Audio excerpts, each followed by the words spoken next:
Breaking news చూస్తున్నాం. తిరుమల శ్రీవారి పరకామణి చోరీ కేసులో కీలక అధికారి సిఐ సతీష్ కుమార్ అనుమానాస్పద మృతి కేసులో మరోసారి సీన్ రీక్రియేషన్ చేశారు. నిన్న ఒక బొమ్మను అధికారులు ట్రైన్లో నుంచి కిందకు తోయగా ఈసారి 3 బొమ్మలను వరుసగా తోసేసి పరిశీలన చేశారు. నిన్న రాయలసీమ ఎక్స్ప్రెస్ నుంచి సీన్ రీక్రియేషన్ చేయగా ఇవాళ ఎగ్మోర్ ఎక్స్ప్రెస్ ను వాడుకున్నారు.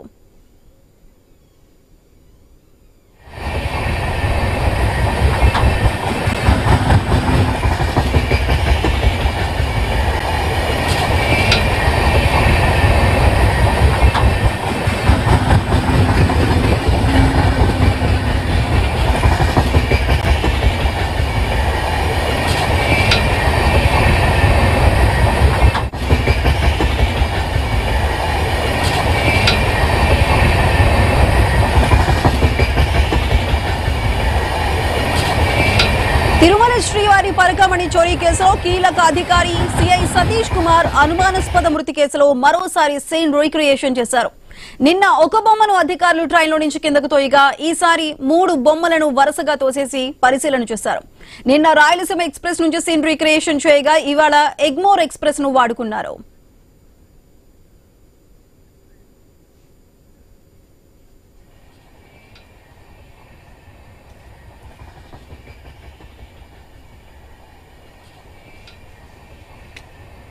తిరుమల శ్రీవారి పరకామణి చోరీ కేసులో కీలక అధికారి సిఐ సతీష్ కుమార్ అనుమానాస్పద మృతి కేసులో మరోసారి సీన్ రీక్రియేషన్ చేశారు.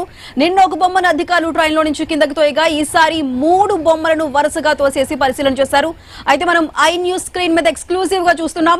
మనకి లెఫ్ట్ సైడ్ లో మనకి ఎగ్మోర్ ట్రైన్ కనిపిస్తుంది. అక్కడ సీన్ రీక్రియేషన్ చేసిన విధంగా కనిపిస్తుంది. అదేవిధంగా రైట్ సైడ్ లో నిన్న చేసిన రాయలసీమ ఎక్స్ప్రెస్ నుంచి సీన్ రీక్రియేషన్ కనిపిస్తుంది. మనం అక్కడ చూడొచ్చు. అక్కడ వెళ్తున్నప్పుడు ట్రైన్ లో వెళ్తున్నప్పుడు అక్కడ అధికారులు అయితే అది same Satish Kumar weight Satish Kumar height తో ఉన్న బొమ్మల్ని తయారు చేసి ఆ బొమ్మల్ని ట్రైన్ లో నుంచి అంటే 70-80 స్పీడ్ లో వెళ్తున్న ట్రైన్ లో నుంచి కిందకు పడవేస్తున్న దృశ్యాలను మనం చూడొచ్చు. ఇదే సీన్ క్రియేషన్ నిన్న చేయగా నిన్న ఒక ట్రైన్ రాయలసీమలో చేశారు. ఈ రోజు ఎగ్మోర్ లో 3 బొమ్మల్ని 3 సార్లు కూడా సీన్ రీక్రియేషన్ కి వాడుకున్నారు.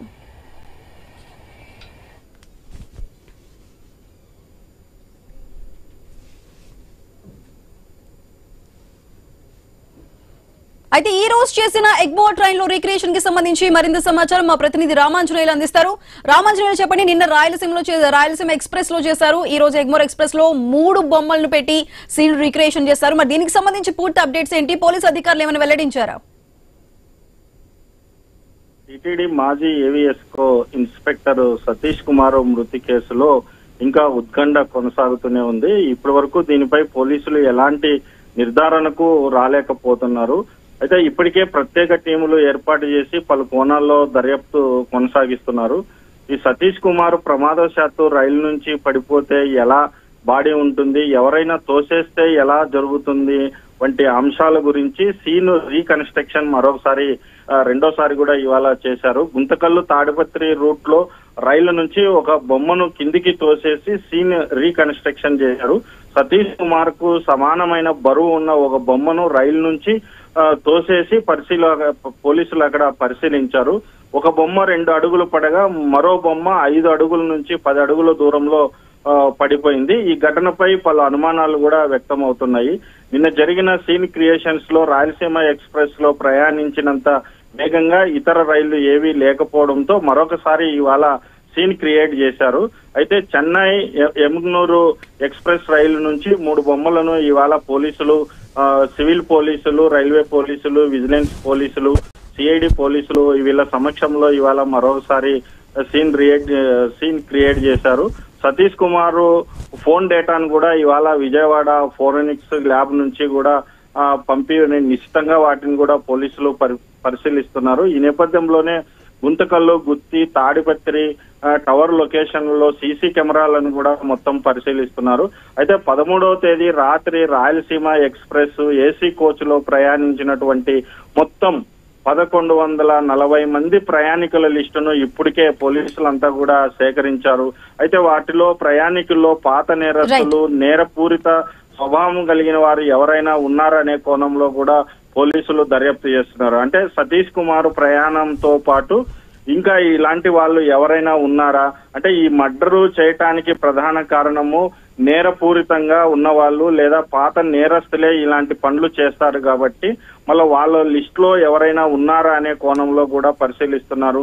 పోలీసులకు అనుమానం ఉన్న ప్రతి చోట కూడా క్షుణ్ణంగా శోధిస్తున్నారు, క్షుణ్ణంగా పరిశీలిస్తున్నారు, అత్యంత వేగంగా దర్యాప్తునైతే కొనసాగిస్తున్నారు. ఈ నేరపూరిత స్వభావం కలిగిన వారు మరి ఎవరైనా సరే ఉన్నారా అనే కోణంలో కూడా ప్రధానంగా ఇది చర్చ జరుగుతుంది. అయితే పోలీసులు ఇప్పటి వరకు కూడా ఒక నిర్ధారణకు అయితే రాలేదు. అయితే ఇది ఖచ్చితంగా హత్య జరిగింది అని చెప్పేసి బయట జనంతో పాటు పోలీసులు సతీష్ కుమార్ బంధువులు అందరూ కూడా ఆరోపిస్తున్న నేపథ్యంలో ఈ హత్య జరిగింది అనే దానికి కావాల్సినటువంటి ఆధారాలు పోలీసులకి ఎక్కడే కానీ లభించలేదు. మరి ఈ కోణంలో హత్య కోణంలోనే పోలీసులు వేగంగా పరిశోధన జరుపుతున్నప్పటికీ ఆ కోణంలో వాళ్ళకి ఆధారాలు దొరకపోవడంతో పలు రకాల ఇన్వెస్టిగేషన్ అయితే కొనసాగుతుంది. అయితే ఇందులో ప్రధానంగా సతీష్ కుమార్ ఫోను డేటాతో పాటు మెడికల్ టీం ఇచ్చినటువంటి ఆ రిపోర్ట్లన్నింటినీ కూడా క్షుణ్ణంగా పరిశీలిస్తున్నారు. అయితే దెబ్బ తగిలితే ఎంత మాత్రము దెబ్బ తగులుతుంది, లేకపోతే ఆయన స్వతహాగా పడితే ఎంత మాత్రము బాడీలో పార్ట్స్ అన్ని కూడా దెబ్బతింటాయి అనే కోణంలో కూడా వీళ్ళు మెడికల్ టీం ఇచ్చినటువంటి రిపోర్ట్లన్నీ ఆధారం చేసుకొని మరి ప్రస్తుతం అయితే పోలీసులు ఇన్వెస్టిగేషన్ కొనసాగిస్తున్నారు. అయితే ఈ దాదాపు ఆయన అంటే ప్రయాణించిన సమయంలో సతీష్ కుమార్ వాడినటువంటి లగేజీ బ్యాగ్ కూడా పోలీసులు స్వాధీనం చేసుకున్నారు. అందులో ఉన్నటువంటి వస్తువులని ఏమేమి ఉన్నాయనేది కూడా పోలీసులు చెప్పలేదు. అయితే ఈ సీన్ అంతా క్రియేషన్ కి సంబంధించి పోలీసులు దాదాపు 10 టీములు ఇప్పటి వరకు కూడా ఈ ఇన్వెస్టిగేషన్ లో పాల్గొన్నాయి. అయితే ఏ ఒక్కరు కూడా పోలీసులు ఈ పోలీస్ బృందాలు లేకుంటే దర్యాప్తు బృందాలు ఏ ఒక్కరు కూడా మీడియాతో మాట్లాడడానికి కానీ లేకుంటే వాళ్ళు వాస్తవాలు దర్యాప్తు చేస్తున్నటువంటి పరిస్థితులను కానీ వివరించేందుకు మరి నిరాకరిస్తున్నారు. చాలా అత్యంత గోప్యంగా ఈ దర్యాప్తు అయితే శరవేగంగా జరుగుతుందని చెప్పొచ్చు. Sudha. Right Ramanjaneyulu, thank you. CI Satish Kumar అనుమానాస్పద మృతి కేసులో పోలీసుల దర్యాప్తు వేగవంతమైంది. సిఐడి రైల్వే పోలీసులతో 15 ప్రత్యేక బృందాలను ఏర్పాటు చేశారు. రైల్వే ట్రాక్ వద్ద సీన్ రీకన్స్ట్రక్షన్ చేపట్టారు. డ్రోన్ కెమెరాతో షూట్ చేశారు. సతీష్ కుమార్ మృతదేహం లభ్యమైన స్థలాన్ని CID additional DG Ravishankar, SP Jagadish కూడా పరిశీలించారు. సతీష్ కుమార్ మృతిపై సోదరుడి ఫిర్యాదుతో పోలీసులు ఎఫ్ఐఆర్ నమోదు చేసి హత్య జరిగిందనే కోణంలో దర్యాప్తు చేపట్టారు.